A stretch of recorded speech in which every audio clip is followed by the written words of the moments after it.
په وطن هر سړی دردیږي سړی خو یو ځلې مړ کېږي خو په وطن دې قربانېږي وې ښځه په هر سړي کونډېږي سړی هغه دی چې پرې خاوره کونډه شي. ملګرو دا ګیلمن وزیر و د هغه څه شعرونه هم تاسو سره شریک کول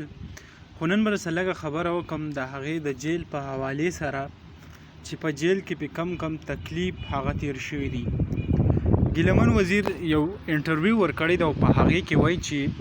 زه کله د پاکستان حکومت ونیودم او جیل ته ویوړم نو زه په یو داسې کمره کې بند وم چې هلته خو نه د ورځ پته لګېده او نه د شپې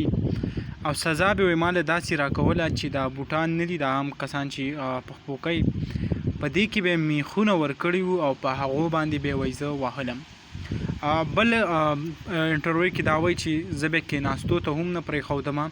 یعنی وایي تقریبا زه به 4 ګنټې ولاړم او بیا به ماله 5 منټ چې کوم دی وخت به راکړه چې ته کېنه او نور به وایي زه مسلسل ګرځېدم یعنی دونه ډېر زیات تکلیف چې کوم دی هغه پې تېر شوی دی.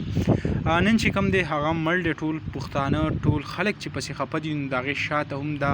یو سټرګل دی دا وجه ده چې په دې وجه باندې یعنی د پښتنو کم خدمات په پښتنو مین په پښتنو خفه شوی دی نو ځکه پسې نن ټول خلک او ټول قام چې دی هغه جاړي.